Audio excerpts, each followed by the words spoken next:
Good morning बच्चों, कैसे हैं आप लोग। आशा करते हैं कि आप लोग बहुत अच्छे होंगे, स्वस्थ मस्त होंगे और अपनी पढ़ाई में इन छुट्टी के दिनों में अच्छे से लगे होंगे। इस समय तो वैसे भी डिस्ट्रैक्शन का माहौल चल रहा है, इधर उधर दौड़ना भागना सब चल ही रहा है, लेकिन आप सारी चीज़ों को करते रहिए। लेकिन इस पढ़ाई को भी आप कंटिन्यू करते रहिए ताकि पढ़ाई में जो गतिशीलता है आपकी कक्षाओं में रही वो यहाँ पर भी बनी रहे। तो जैसा कि हम आपके लिए आज हिंदी की एक नई क्लास लेकर आए हैं, जिसके अंतर्गत आज हम श्री राम नरेश त्रिपाठी की जो स्वदेश प्रेम कविता अध्याय 5 है उसको आज हम पढ़ेंगे और समझेंगे कि स्वदेश प्रेम होता क्या है। स्वदेश प्रेम आप नाम से ही जैसा समझ गए होंगे कि स्वदेश प्रेम यानी अपने देश के प्रति प्रेम। तो हमारी आत्मा का विकास और हमारी मानवता का विकास तभी होता है जब हम अपने देश के प्रति हमेशा हमेशा के लिए मर मिटने को तैयार रहते हैं। उसकी भलाई, उसका उपकार, उसको आगे बढ़ाने में अगर हम निरंतर सहयोग देते रहते हैं, वही हमारा सच्चा स्वदेश प्रेम होता है। इसका मतलब यह तनिक भी नहीं है कि हमारे शरीर पर वर्दी हो या हम कोई सरकारी महकमे में हो तभी हम देश की सेवा कर सकते हैं। हम एक आम नागरिक होकर भी स्वदेश प्रेम मन में धारण करके देश की सेवा कर सकते हैं।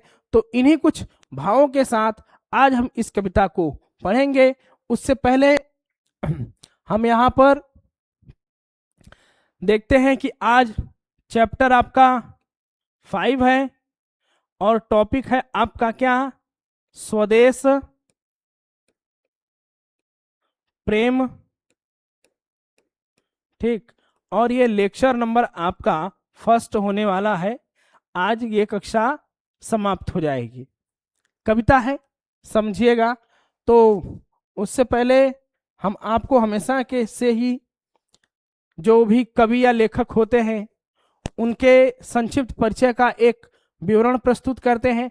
तो उसी की कड़ी में आज राम नरेश त्रिपाठी की यह संक्षिप्त परिचय आपके सामने है कि जन्म 1881 कोयरीपुर जौनपुर में इनका जन्म होता है। ठीक, इनकी रचनाओं की अगर बात करें तो मिलन, पथिक, स्वप्न, मानसी, हे प्रभो अन्नदाता, ये एक है, हे प्रभो अन्नदाता। कविता कौमुदी, ग्राम्य गीत, ये संपादित किए हैं गोस्वामी तुलसीदास और उनकी कविता यह आलोचना है। वीरांगना, प्रेमलोक ये नाटक है। महात्मा बुद्ध तथा अशोक जीवनी चरित्र है। फूल रानी, आकाश की बातें, बुद्धि विनोद, बाल साहित्य है। सुभद्रा, स्वजनों की चित्र, कहानी संग्रह है। यानी आपको रचना के साथ साथ विधा भी दिया हुआ है कि इन्होंने कौन कौन सी विधाओं में अपना हाथ आजमाया है। पुरस्कार की बात करें तो हिंदुस्तान अकादमी पुरस्कार इनको मिला है किस पर, इनके मिलन। ठीक है, तो हिंदुस्तान अकादमी पुरस्कार इनको मिला हुआ है। ठीक है, खड़ी बोली में लिखते हैं, हिंदी और उर्दू भी लिखते हैं। वर्णनात्मक उपदेशात्मक इनकी शैली है और 1962 इलाहाबाद अर्थात प्रयागराज में इनकी मृत्यु होती है। तो इस तरह ये इनका छोटा सा परिचय रहा। अब इसके बाद हम इनकी कविता स्वदेश प्रेम पर चलते हैं। तो ये कविता है, पहले हम कविताओं को पढ़ेंगे थोड़ा थोड़ा करके और फिर उसको समझेंगे, क्योंकि कविताओं का मतलब यही होता ही है, वो चाहे हिंदी की हो और चाहे इंग्लिश की हो।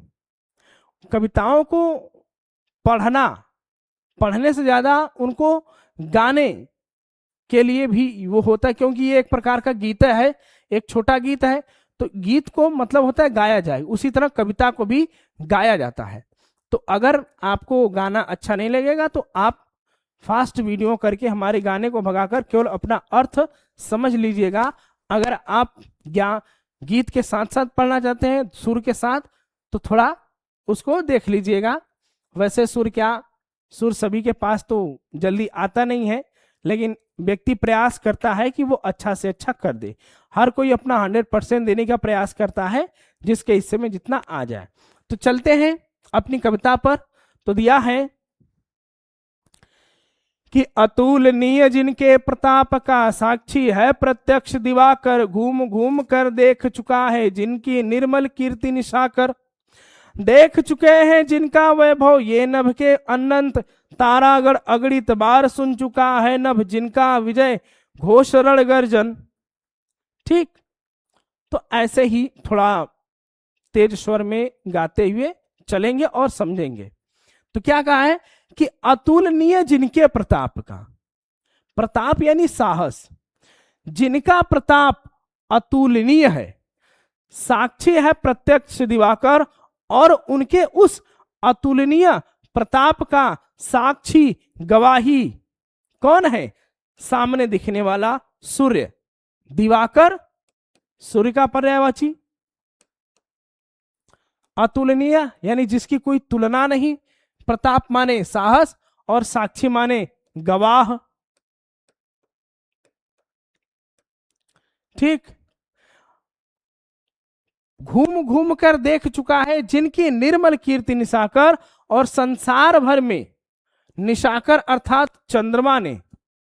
चंद्रमा ने संसार भर में घूम घूम कर उसकी शुद्ध साफ निर्मल कीर्ति को देख चुका है।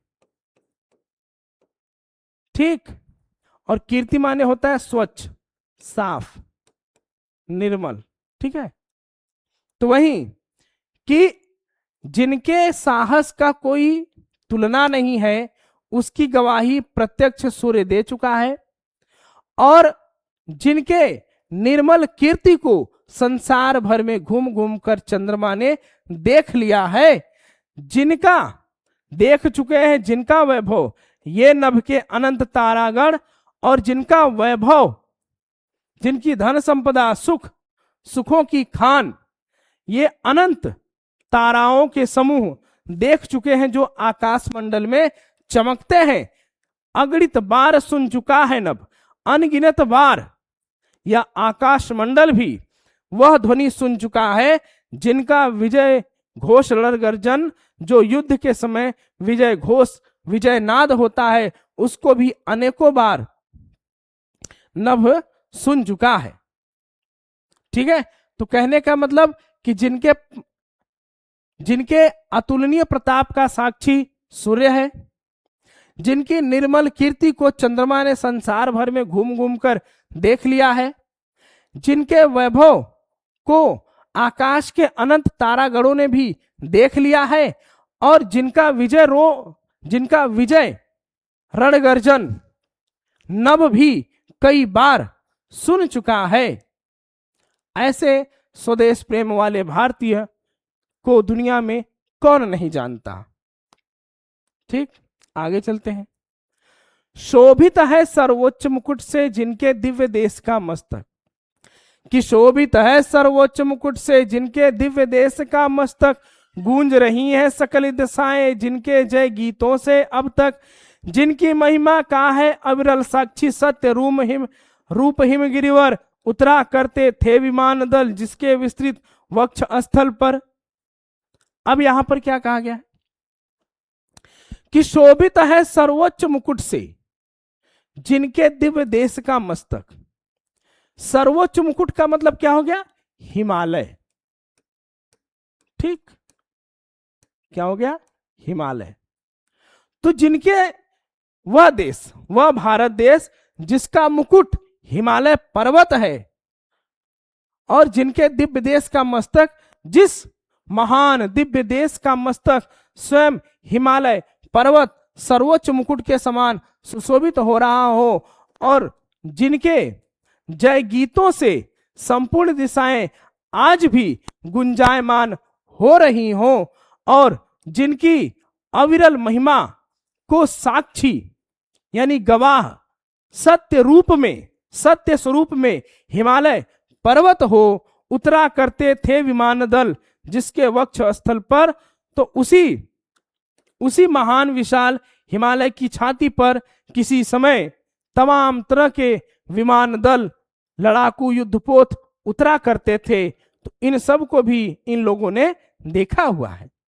मतलब जिस दिव्य देश का मस्तक स्वयं हिमालय पर्वत सर्वोच्च मुकुट के समान शोभित हो रहा हो, और जिनके जय गीतों को संपूर्ण दिशाओं ने आज भी सुना हुआ हो, और जिनकी लगातार बहने वाली नदियों के समान महिमा को सत्य रूप में, सत्य स्वरूप में हिमालय पर्वत भी गवाही दे चुका हो, जिसे हिमालय पर्वत पर किसी समय अनेक विमान दल युद्ध के लिए उसके सीने पे, उसकी छाती पे फैले हुए आकार में उतरा करते थे, तो उसको भी इन लोगों ने देख लिया है और संसार में उसको जता दिया है। तो कहने का मतलब, अब ये कविता आई है तो कविता में बहुत सारी चीजें आती है, आप जानते हैं। तो संदर्भ तो आप सबसे पहले लिखेंगे कि रामनरेश त्रिपाठी रचनाकार है, कवि हैं, और स्वदेश प्रेम ये कविता का नाम है, जो इनके स्वप्न काव्य खंड से अवतरित है। और इसके बाद आती है बातें कि भाषा क्या होगी, तो खड़ी बोली में ये रचना किए हैं, मुक्तक शैली में है, और छंद की अगर बात करें तो कविता है, गीति काव्य है, और रस की बात करेंगे तो वीर रस है, और वीर रस आ जाने से यहाँ पर ओज गुण की प्रधानता आ जाती है। प्रसाद के साथ साथ ओज भी रहेगा और वीरता वाला रस रहेगा, उत्साहवर्धन रहेगा, और श्रृंगार रस भी रहेगा। उसके बाद आपके अलंकारों की बात करें तो उपमा, रूपक, अनुप्रास ये आते रहेंगे और आए भी थे। इसके बाद और तो कुछ रहा नहीं, इतनी सारी बातें।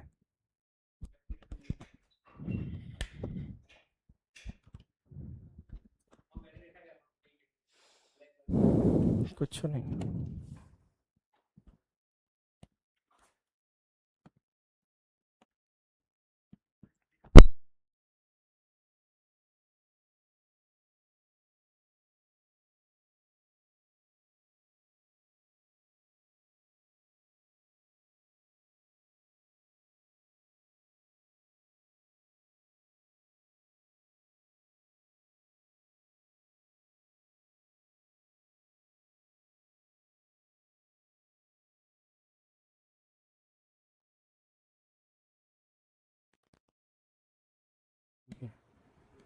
ठीक है,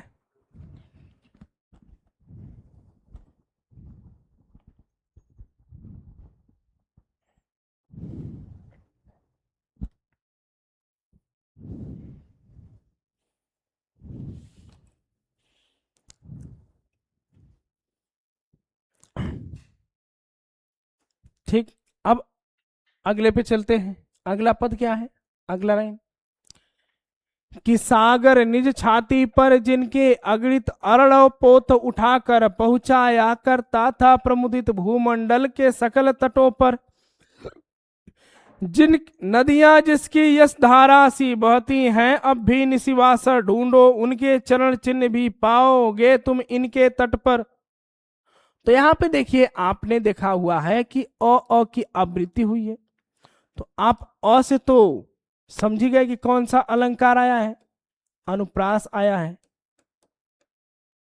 ठीक, उसके बाद अगर यहां पे बात करेंगे तो धारा सी सा से आ जाने से कौन सा अलंकार आ गया है, उपमा अलंकार आ गया है। ठीक, और निशिवासर, यहां पे अगर समास की बात करेंगे तो द्वंद्व समास आ गया है, क्योंकि निशि का मतलब होता है रात और वासर का मतलब होता है दिन, तो दिन और रात। तो आपसे कुछ भी पूछ सकता है, रस, छंद, समास, अलंकार, कुछ भी, तो आपको हर चीजों के लिए तैयार रहना है। ठीक है, तो अब समझते हैं कविता का भाव क्या है। कि सागर निज छाती पर जिनके अगणित अरणव पोत उठाकर, एक समय ऐसा था कि सागर अपनी छाती पर, अपने सीने पर अनगिनत जलपोत को उठाकर बहाकर प्रसन्नता से कहां पहुंचाया करता था, भूमंडल के संसार के अलग अलग तटों पर। यानी एक समय ऐसा था कि सागर भी अपनी छाती में बड़े बड़े युद्धपोत, जलपोत को उठाकर संसार के अलग अलग तटों पर पहुंचाया करता था युद्ध के लिए नदियां जिसकी यश धारा सी, और उस देश की नदियां भी अपनी धारा के समान, जैसे यश की धारा के समान बहती रहती थी, और अब भी दिन रात वो बह रही हैं। जैसे हमारी कीर्ति सदियों से बहती हुई चलती हुई आज तक चली आ रही है, उसी तरह नदियों के समान नदियां भी आज तक उसी प्रकार से प्रवाहित हो रही हैं, दिन रात बिना रुके हुए। तो ढूंढो उन वीरों के, उन योद्धाओं के, उन क्रांतिकारियों की मातृभूमि पर शीश चढ़ाने के लिए जाने वाले जवानों के चरण चिन्ह तुमको इनके तटों पे मिलेंगे। तुम खोजोगे तो इनके तटों पे इनके चरण चिन्ह मिलेंगे, पैरों के निशान मिलेंगे। ठीक, तो वही कि एक समय ऐसा था कि सागर भी अपनी छाती पर अनगिनत युद्धपोत उठाकर संसार के अलग अलग तटों पर युद्ध के लिए पहुंचाया करता था। और जिस देश की नदियां आज भी यश धारा के समान निरंतर प्रवाहित होती रहती हैं दिन रात, तो ढूंढो उन वीरों के चरण चिन्ह, पद चिन्ह, पैरों के निशान इन नदियों के, इन सागरों के तटों पर तुम्हें भी दिखाई देंगे जब तुम्हें इन्हें खोजोगे। आगे चलते हैं कि विश्वत रेखा का वासी जो जीता है, नित हाँफ हाँफ कर रखता है अनुराग अलौकिक, वह भी अपनी मातृभूमि पर। ध्रुववासी जो हिम में तम में जी लेता है कांप कांप कर। ठीक, जी लेता है कांप कांप कर, वह भी अपनी मातृभूमि पर कर देता है प्राण निछावर। अब देखिए, संसार की धरती, संसार का जो बनावट है वो हर जगह एक जैसा नहीं है, लेकिन अगर हर जगह पर किसी एक चीज की समानता है तो वह है स्वदेश प्रेम की समानता। व्यक्ति किसी भी भूमंडल पर रहे, किसी भी बनावट की धरती पर रहे, वो रेगिस्तान में रहे, मैदान में रहे, वो ध्रुवों में रहे या वो गर्म महाद्वीपों में रहे, फिर भी उसका प्रेम अपने देश के लिए एक जैसा ही होता है। तो उसी चीज को यहां पर रेखांकित करते हुए राम नरेश त्रिपाठी कहते हैं कि विश्वत रेखा का वासी जो जीता है निज हाँफ हाँफ पर। भूमध्य रेखा पर सूर्य की किरणें सबसे ज्यादा सीधी पड़ती हैं, और वहां पर बसने वाले जो प्रदेश है, जो लोग हैं, वो गर्मी से बेहाल रहते हैं, परेशान रहते हैं, हांफते रहते हैं, लेकिन फिर भी यह रखता है अनुराग अलौकिक, यह भी अपनी मातृभूमि पर। लेकिन उस देश का वासी भी अपनी मातृभूमि के प्रति अनंत प्रेम रखता है, एक दैवीय प्रेम रखता है। ध्रुववासी जो हिम में तम में। अब दक्षिणी ध्रुवों और उत्तरी ध्रुव के जो हिम के अंधकार यानी बर्फ के अंधकार में जो लोग पड़े रहते हैं और कांप कांप कर हड्डियों को गला देने वाली ठंडी को सहन कर करके अपना जीवन जीते हैं, लेकिन वह भी अपनी मातृभूमि पर मर मिटने के लिए तैयार हो जाते हैं, वह भी अपनी मातृभूमि पर प्राण न्यौछावर करने के लिए तैयार होते हैं। कहने का मतलब कि चाहे वो गर्म प्रदेश का कोई वासी हो, फिर भी वह अपनी मातृभूमि पर अपना उतना ही प्रेम रखता है जितना कि एक ध्रुववासी ठंडी में, बर्फ में घिर कर, तप कर, कांप कर अपने मातृभूमि के लिए प्राण को न्यौछावर कर देता है। तो परिस्थितियां कोई भी हो, स्थान कोई भी हो, मनुष्य जो होता है उसका अपनी मातृभूमि के प्रति जो प्रेम है वो एक ही जैसा होता है। ठीक है, तो ये आपने यहां पे देखिए हाफ हाफ कर लिखा हुआ है ना, तो अब यहां पे आपका एक नया अलंकार उत्पन्न होता है, पुनरुक्ति। हमने आपको कई बार इसके बारे में बताया है, पुनरुक्ति प्रकाश अलंकार। ठीक है, यहां पर भी वही बात है, वही अलंकार है। ठीक है, तो ये परिस्थितियों की बात है, परिस्थिति कोई भी हो, हर मनुष्य अपनी मातृभूमि से प्रेम अवश्य करता है। आगे चलते हैं कि तुम तो हे प्रिय बंधु स्वर्ग सी सुखद सकल विभवों की आकर धरा शिरोमणि मातृभूमि पर धन्य हुए हो जीवन पाकर। तुम जिसका अन्न जल ग्रहण कर बड़े हुए लेकर जिसका तन रहते कैसे तज दोगे उसको, हे वीरों के वंशज। अब बताते हैं, ये तो संसार की बात हुई, ये प्राकृतिक वस्तुओं की बात हुई, लेकिन अब यहां पर हमारी बातों को महत्व दिया गया है। हम इस देश के लिए क्या है, इस देश के प्रति हमारा कर्तव्य क्या है, इसको बताया गया है। तो इसको हम देखेंगे।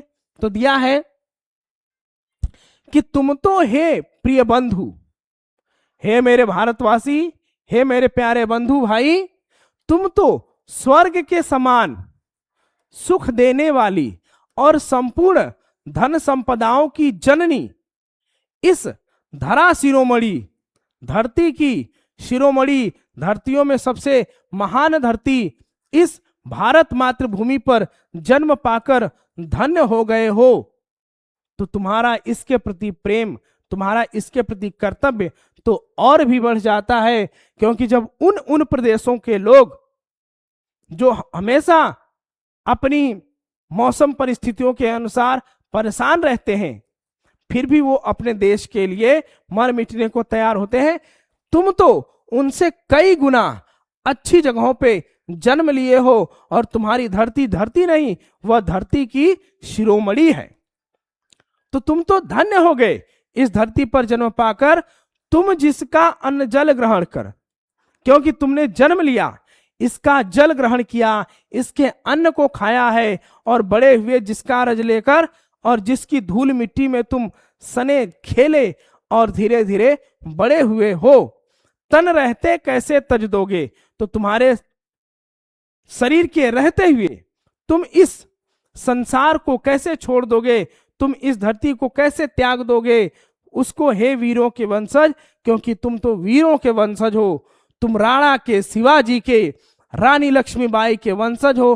तो तुम अपने प्राणों के रहते, अपने तन के रहते इस मातृभूमि से, इस देश प्रेम से मुख कैसे मोड़ सकते हो। ठीक है, तो यहां पे दिया हुआ है, तो वही सारी बातें हैं। तो यहां पे सी आ गया, तो आप जान ही गए कि उपमा अलंकार आ गया। ठीक है, स आने से अनुप्रास आ ही गया। तो यहाँ पे संबोधित किया गया है हम लोगों को, हम भारतीयों को राम नरेश त्रिपाठी कवि जी ने संबोधित किया है और हमारे कर्तव्य के बारे में हमको सचेत कराया है, सतर्क कराया है कि हम जिस धरती पर जन्म लिए हैं वो तो स्वर्ग के समान है, संपूर्ण सुखों को देने वाली, संपूर्ण धन संपदाओं खजानों को देने वाली है, और वह केवल धरती नहीं, वह धरती की शिरोमणि है, वह मातृभूमि, वह भारत भूमि धरती की शिरोमणि है। तो तुम यहाँ पर जन्म पाकर बड़े धन्य हुए हो। तुम्हारा पिछले जन्म का कोई पुण्य प्रताप ही रहा होगा कि तुमने तो पहले मानव तन पाया और मानव तन में भी तुमने भारत भूमि पर जन्म लिया। तो तुमने इस देश का जल ग्रहण किया, इस देश का अन्न खाया और इसकी धूल रज, ठीक, इसकी धूल में तुम खेल कूद कर बड़े हुए हो। तो तन, जब तक तुम्हारा तन है, शरीर है, तुम्हारे अंदर प्राण है, तो तुम जीवित रहते हुए अपने इस देश को कैसे छोड़ दोगे, कैसे त्याग दोगे, क्योंकि तुम तो वीरों के वंशज हो, तुम तो महान महान वीरों और वीरांगनाओं की संतानें हो। तो यहां पर ये सारी बातें कही गई हैं। अगला क्या है, जब तक साथ एक भी दम हो अवशिष्ट एक भी धड़कन, रखो आत्मगौरव से ऊंची, रखो आत्मगौरव से ऊंची पलकें, ऊंचा सिर ऊंचा मन। ठीक, एक बूंद भी रक्त शेष हो जब तक मन में, हे शत्रुंजय दीन वचन मुख से न उचारो, मानो नहीं मृत्यु का भी भय। ठीक, तो यहां पर क्या कहा गया है, अब और भी हमारे कर्तव्य को याद दिलाते हुए कवि राम नरेश जी कहते हैं कि जब तक तुम में एक भी सांस हो, एक पल के लिए भी तुम्हारे शरीर में दम हो अवशिष्ट एक भी धड़कन, और एक भी धड़कन, एक भी सांस अगर तुम्हारे शरीर में बची हुई है, तो रखो आत्मगौरव से ऊंची पलकें, आत्मसम्मान के साथ आत्मगौरव के साथ अपनी पलकों को ऊंचा रखो, अपने सिर को ऊंचा उठाए रहो और साथ ही साथ अपने मन को भी ऊंचा किए रहो। यानी संपूर्ण जो शरीर है वो गर्व के साथ तना रहे, खड़ा रहे। और क्या कहते हैं कि एक भी बूंद, अगर तुम्हारे अंदर एक भी रक्त की बूंद शेष बची हो, जब तक हे शत्रुंजय, शत्रुओं को जीतने वाले, शत्रुओं का दमन करने वाले, हे वीर जवानों, जब तक तुम्हारे शरीर में रक्त की एक एक बूंद बची हो, दीन वचन मुख से न उचारो। तो दीनता के वचन, दुख के वचन, लाचारी निराशा के वचन अपने मुख से कभी मत निकालो। मानो नहीं मृत्यु का भी भय, और तुम मृत्यु से भी मत डरो, मृत्यु का भी भय मत मानो। अब यहां पर आप सोचेंगे कि जानो मानो आया है तो उत्प्रेक्षा अलंकार हो जाएगा, लेकिन नहीं, यहां पे क्या दिया है, मानो नहीं मृत्यु का भी भय। तो यहां पे ये आपका निषेध के लिए प्रयोग हुआ है कि तुम मृत्यु का भय मत मानो।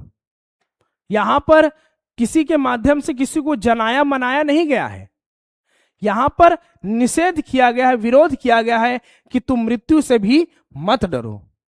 तो वही कहते हैं कि अगर तुम में आखिरी दम तक एक भी शक्ति बची हो और एक भी धड़कन, एक भी श्वास तुम्हारे शरीर में शेष हो, बची हो, तो आत्मगौरव, आत्मसम्मान के साथ अपनी पलकों को, अपने सिर को और अपने मन को सदा के लिए ऊंचा रखो। अगर तुम्हारे शरीर में एक भी रक्त की बूंद है, शेष बची है, जब तक हे शत्रुओं को जीतने वाले, जब तक तुम्हारे शरीर में रक्त की एक एक बूंद बची हो, तो अपने मुख से दीन वचन यानी लाचारी, अपने मुख से लाचारी के वचन कभी मत, लाचारी के वचन कभी मत निकालो, और मृत्यु से तो तुम तनिक भी मत डरो। मृत्यु क्या है? कुछ नहीं है। आगे देखिए इसी मृत्यु के बारे में अब वो बताते हैं कि क्यों नहीं घबराना चाहिए मृत्यु से। इसका कारण अब समझिए कि क्या कारण है कि मृत्यु से हमें घबराना नहीं चाहिए। कि निर्भय स्वागत करो मृत्यु का, मृत्यु एक है विश्राम स्थल, जीव जहां से फिर चलता है, धारण कर नव जीवन संबल। मृत्यु एक सरिता है जिसमें श्रम से कातर जीव नहाकर फिर नूतन धारण करता है, काया रूपी वस्त्र बहाकर। अब ध्यान से समझिएगा कि क्यों रामनरेश त्रिपाठी जी ने स्वदेश प्रेम में लिप्त होने के कारण मृत्यु से भी डरने को नहीं कहा है। क्योंकि मृत्यु क्या है? निर्भय स्वागत करो मृत्यु का। डर, बिना डर के, निडर होकर, एकदम निर्भय होकर तुम मृत्यु का स्वागत करो, उसका आलिंगन करो, उसको गले लगाओ। क्योंकि मृत्यु मृत्यु नहीं, एक विश्राम स्थल है, एक ठहराव जगह है, एक आराम करने का स्थान है। जीव जहां से फिर चलता है, जहां पर आराम करने के बाद इस धरती का प्रत्येक प्राणी फिर से चल पड़ता है, धारण कर नव जीवन संबल, नया शरीर धारण करके फिर नए जीवन के लिए चल पड़ता है। मृत्यु एक सरिता है जिसमें, अरे मृत्यु तो एक नदी के समान है जिसमें श्रम से थका हुआ बेहाल परेशान व्यक्ति नहाकर, जीव नहाकर फिर नए वस्त्र को धारण करता है और अपने पुराने शरीर रूपी वस्त्र को त्याग देता है। तो पहले में क्या कहते हैं कि निडर होकर मृत्यु का आलिंगन करो, क्योंकि मृत्यु तो वह विश्राम स्थल है जहां पर जीव एक बार आराम करने के बाद फिर से नए जीवन के लिए चल पड़ता है। और तो और मृत्यु वह सरिता है जिसमें एक शरीर नहाकर पुराने वस्त्रों को छोड़ के नए वस्त्रों को पहनकर अपनी नए सफर पे, अपने नए जीवन के लिए चल पड़ता है। तो मृत्यु को तुम जरा भी भय मत मानो। अब यहाँ पे रूपी शब्द आया है तो आप जाने गए कि रूपक अलंकार है। तो वही कहा गया है कि संस्कृत में वो श्लोक आपने सुना है ना, कि जब आपके या फिर आपके घर में जब तेरही के न्योता आते हैं तो उस पर लिखा होता है ना ऊपर सबसे पहले काट पर कि नैनम दहती पाव का नैनम छिदंती, ऐसा श्लोक एक लिखा होता है, इसमें ध्यान नहीं आ रहा है, उसको बताएंगे कभी हम। तो उसमें यही नहीं लिखा होता है कि आत्मा वह है जिसे न तो अग्नि जला सकती है, न पानी सुखा सकता है, न हवा गीला कर सकता है, और न ही शस्त्र उसे कोई काट सकता है। तो उसी को बताया गया है कि मृत्यु एक विश्राम स्थल है जहां पर जीव आराम करने के बाद फिर नए जीवन के लिए चल पड़ता है। और मृत्यु तो एक सरिता के समान है। सरिता, तो सरिता माने क्या होता है? सरिता माने होता है नदी, ठीक है, सरिता माने नदी होता है। तो नदी की समानता मृत्यु सीखेंगे तो यहाँ पे आप सीधे सीधे उपमा अलंकार देख सकते हैं, जहां पर जीव नहा धोकर अपने पुराने वस्त्रों को छोड़कर नया शरीर धारण करता है, नया वस्त्र धारण करता है और फिर नए सफर पर, नए जीवन पर चल पड़ता है। तो इसीलिए राम नरेश त्रिपाठी जी ने मृत्यु का स्वागत करने के लिए कहा है। सच्चा प्रेम वही है जिसकी तृप्ति आत्मबलि पर हो निर्भर, त्याग बिना निष्प्राण प्रेम है, करो प्रेम पर प्राण निछावर। देश प्रेम वह पुण्य क्षेत्र है अमल असीम त्याग से विलसित, आत्मा के विकास से जिसमें मनुष्यता होती है विकसित। अब समझिए आखिरी संदेश में वो क्या कहते हैं कि सच्चा प्रेम वही है जिसकी तृप्ति आत्मबलि पर हो निर्भर। सच्चा प्रेम वो किसी भी प्रकार का प्रेम हो सकता है, वो प्रेम देश के लिए भी हो सकता है, वो प्रेम परिवार के लिए भी हो सकता है, वो प्रेम माता पिता के लिए भी हो सकता है, वो प्रेम अपनी प्रेयसी के लिए भी हो सकता है, वह प्रेम अपनी पत्नी अपने पुत्रों के लिए भी हो सकता है, वह प्रेम समाज के लिए हो सकता है, वह प्रेम देश के लिए हो सकता है, और वह प्रेम दुनिया के लिए हो सकता है। तो कैसा प्रेम होना चाहिए कि सच्चा प्रेम तो वही है जो आत्म बलिदान कर दे तो उसकी तृप्ति हो जाए, और त्याग के बिना जो प्रेम है वो बिना प्राण का है, निष्प्राण है। इसीलिए अपने प्रेम पर प्राण भी अगर न्यौछावर करने की बात आए तो उसे भी न्यौछावर कर दो, उसके भी हवाले कर दो, क्योंकि देश प्रेम वह पुण्य क्षेत्र है, क्योंकि देश के प्रति प्रेम वह पतित पावन पुण्य क्षेत्र है जहां पर अमल यानी सुगंधित, असीम यानी कभी ना खत्म होने वाला, त्याग से विलसित यानी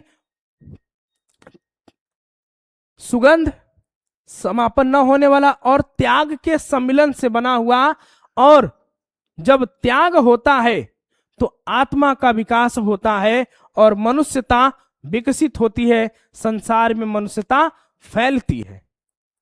कहने का मतलब कि सच्चा प्रेम तो वही है जो अपने आप को आत्म बलिदान कर दे, जो अपना सर्वस्व न्यौछावर कर दे तो उसको तृप्ति मिल जाएगी। और प्रेम प्राण विहीन तब तक है जब तक उसके लिए कोई त्याग न हो। तो प्राण जब देना हो तो तुम करो प्रेम पर, अपने प्रेम पर तुम प्राण न्यौछावर करो। वो प्रेम कोई भी प्रेम हो सकता है, क्योंकि देश के लिए प्रेम वह पुण्य क्षेत्र है जहां पर सुगंधित कभी न समाप्त होने वाला और त्याग से बना हुआ एक पुण्य क्षेत्र है, जहां पर आत्मा का जब विकास होता है तो संपूर्ण संसार में मनुष्यता विकसित होती है, संपूर्ण संसार में मनुष्यता मानवता का विकास होता है और आत्मा संसार में फैलती चली जाती है, खिलती चली जाती है। तो यहां पे देखिए अ आया है, तो अ आ जाने से अनुप्रास तो आ ही गया। अब आपसे पूछ सकता है कि देश प्रेम, अब यहां पे आप कहेंगे कि डैश लगा हुआ है सर जी तो देश और प्रेम हो जाएगा, नहीं, यह गलत होगा। यहां पर जब आप इसको तोड़ेंगे तो यह होगा देश के लिए, ठीक, देश के लिए प्रेम। तो यहां पे कौन सा शब्द आया है? के लिए, के लिए आया है। तो आपसे पूछेगा कि कौन सा समास है, तो समास तो आप लिख देंगे तत्पुरुष। अब आप जानते हैं कि तत्पुरुष चलता किस पर है, तत्पुरुष चलता है विभक्तियों पर। तो इसकी कुल मिलाकर 7 विभक्तियां होती, संबोधन जिसको बोला जाता है, लेकिन सप्तमी तक गिना जाता है। तो इसमें क्या है, आप याद कर सकते हैं, जो आपका कर्ता ने कर्म को करण से संप्रदान के लिए, अपादान से अलगाव, संबंध का के की नानेनी रारेरी, अधिकरण में पर, ठीक है। तो यहां पर क्या है, कौन सा समास है, तत्पुरुष समास है। लेकिन तत्पुरुष समास में कौन सा है, संप्रदान तत्पुरुष समास, ठीक है। क्या है, संप्रदान तत्पुरुष समास, क्योंकि संप्रदान में जो कारक चिन्ह आता है वो क्या आता है, के लिए। जैसे आप पढ़ते हैं ना, कर्ता ने कर्म को करण से संप्रदान के लिए, अलगाव से अलग होना, संबंध का के की नाने नी रारेरी, उसके बाद अधिकरण में पर पे, ठीक है। तो ये सारी बातें आती हैं।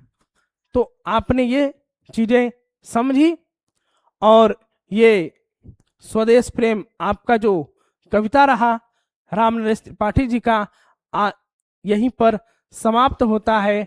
ये कविता पूरी होती है। आशा करते हैं कि आपको इस कविता को पढ़ते समय और सुनते समय थोड़ा वीर वाला भाव, थोड़ा आत्म बलिदान वाला, थोड़ा स्वदेश वाला, स्वदेश प्रेम वाला भाव जागृत हुआ होगा। इस कविता का जो संदेश है वो यही है कि हमें अपने देश के लिए सदैव, अपने देश के स्वदेश प्रेम हेतु सदैव तैयार रहना चाहिए। जब भी हमें देश पर न्यौछावर करने का मौका मिले, देश के लिए कुछ अच्छा करने का मौका मिले, तो हमें पीछे हटना नहीं चाहिए। इस कविता का यही संदेश है। तो आज की कविता में बस इतना ही। आशा करते हैं कि आपको यह कक्षा बड़ी ही ओजस्वी और बड़ी ही अच्छी लगी होगी। तो आज की वीडियो में केवल इतना ही। डेली हम आपके लिए बाकी अन्य विषयों के साथ साथ हिंदी तो ला ही रहे हैं, बाकी अन्य विषय भी इसमें आप पढ़ते रहेंगे, देखते रहेंगे। तो अपनी पढ़ाई को जारी रखते हुए एराइज रैंकर्स के इस यूट्यूब चैनल पे लगातार वॉच करिए और सारी चीज़ों को विस्तार पूर्वक एकदम सही तरीके से पढ़ते रहिए। तो आज की वीडियो में इतना ही। लेते हैं विदा। धन्यवाद। जय हिंद।